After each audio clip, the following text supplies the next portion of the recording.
कि आमर चतुर्थ कैंडिडेट को कांग्रेस 14टी भोट जीव आमर 11टा आमर 12टा और 14टा मिसिले 26टा first preference vote fourth candidate पाइबे। बीजेपी जहाँ भी षड्यंत्र कले जो कौन से गणना कले बीजेपी नहीं पारिबो नहीं। एवं प्रभात विश्वाल ये प्रश्न पचार किए निजर दोष लगी चिटफंड चोर कहला कटक गोटे ना अच्छे नाली बाबा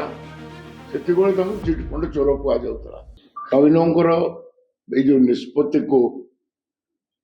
केवल स्वागत करनी बहुत गोटे मास्टर स्ट्रोक खेले जो दुईटी प्रार्थी को से चयन कले थर्ड और फोर्थ कैंडिडेट हिसाब से गणति कहूँ कि नवीनकर प्रथम चॉइस रे डॉक्टर संतृप्त मिश्र थर्ड कैंडिडेट हेबे एवं फोर्थ कैंडिडेट होउछन्ति डॉक्टर दत्तेश्वर होता। ये मास्टर स्ट्रोक कहीं कहली आपण माने बुझंतु गणति जोटा कहूँ कि बीजेडी रो जेतिक बड़का भोट अच्छी एवं कांग्रेस रो जेतिक भोट अच्छी मिसिले दत्तेश्वर होता सुनिश्चित भाव राज्यसभा को निर्वाचित हेबे। एथुरु गोटे पॉलिटिकल मेसेज नवीन पटनायक दौरान कि मुझे जड़े व्यक्ति को बाछी जो व्यक्ति अनेक दिन धरिक पब्लिक सर्विस थे डॉक्टर दत्तेश्वर होता एवं वीसी थे वाइस चांसलर थे जो मेडिकल यूनिवर्सिटी नवीन समय जोड़ा होता एवं राजनीतिक दृष्टि यही जो गणति से देइचंती फोर्थ कैंडिडेट दत्तेश्वर होता को एवं मो पाखे जहाँ खबर अच्छी मो सागर जो मो पाखे जो खबर अच्छी बहुत सटीक खबर अच्छी कि आमर चतुर्थ कैंडिडेट को कांग्रेस 14टी भोट जीव आमर 11टा आमर 12टा और 14टा मिसिले 26टा first preference vote fourth candidate पाइबे। एवं बीजेपी रो बड़का भोट मात्र दुईटी सांसद प्रार्थी तांकर चयन होला परे तांकर मात्र बड़का भोट और रहिबो 7टी 6-7टी तेणु कस्मिन काले फोर्थ कैंडिडेट बीजेपी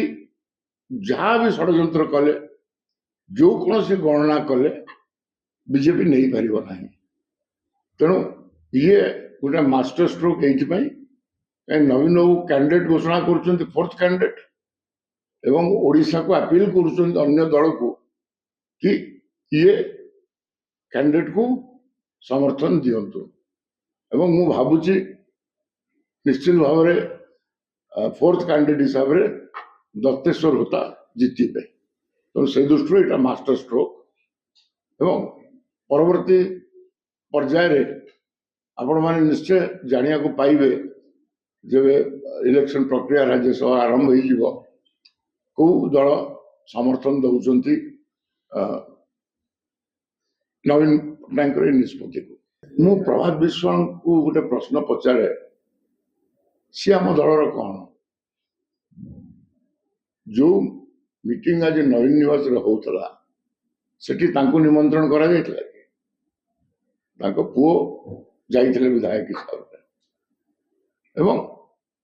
पीएससी बैठक रे पीएससी सर्वसम्मति रे नवीन पट्टनायक को अथराइज करते कि सी जहाँ को बाछिबे आ सीनियर नथिले केमिति पार्टी कंसल्टेशन केमिति नथला एवं प्रभात विश्वाल ये प्रश्न पचार किए मुझे बैकग्राउंड विषय कहूँ नवीन पट्टनायक को प्रताप नगर रे काच भागी गाड़ी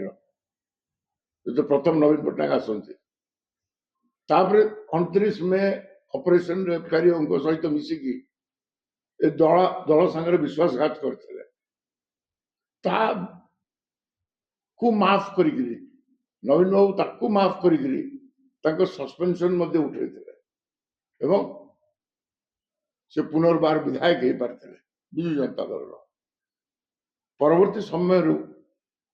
निजर दोष लगी चिटफंड चोर कहुए कटक गोटे ना अच्छी एवं नाली बाबा से चिटफंड चोर कहुला यहाँ स्पष्ट तापर भी नवीन बाबू पुओ को दी थर टिकेट दे यहाँ हूँ अकृतज्ञ लोक चिन्हतु प्रभात विश्वास को जी नवीन पट्टनायक को चैलेंज कर कहीं निष्पत्ति नेल सी किए दल कौन अलग लोक ना जो मैंने कि दल प्रति जो मैंने दल को अनुगत अच्छा दल पे काम कर तमें तो बारंबार दल को विरोध कर नवीन को गाड़ी काच भांगी प्यारिया सहित मिसिकी नवीन को हटेया को चेष्टा कर चिटफंड दुर्नीति रे लिप्त होकर जेल गोटे नाली पोशाक पिंधिकी नाली बाबा है बुलूं सी आज ये जो कथाटी नवीन निवास आज घटला यहाँ विजु जनता दल सहजरे कहीं ग्रहण करें मु गोटे राजनेता हिसाब से कटक प्रभात भूषण गोटे प्रश्न पचारे संतृप्त मिश्र भी कटक दत्तेश्वर लता भी कटक तुम चौद्वार कटक नेता होगी जदि कटक प्रार्थी दीटा को स्वागत करना तार प्रभात भूषण चरित्रटा कौन ये जना पड़े आज मुझे शुणी नवीन निवास रे किसी एमएलए धक्का खाई से तंटिया मारिक विदा कर तेणु यही दल में आम प्रथम थर यही कथा देखलु किसी मत रही पारे वो व्यक्ति विषय मत रही पारे से अलग कथा किंतु स्वयं नवीन बाबू मीडिया रे घोषणा कला परे ये जाकि मीडिया रे बाइट देकर नवीन निवास गोटे कांड घटे जहाँ कले यू लोक जानतु ये नाली बाबा ये चिटफंड चोर जी नवीन को गाड़ी काच मांगी चरित्रटा कौन लोक बुझे तो कटक चौद्वारवासी बेसी भल बुझे जहाँ का लगी आज से नाली बाबा ही बुलू सर हमें यदि मूल प्रसंग करिया अनेक प्रसंग रे कांग्रेस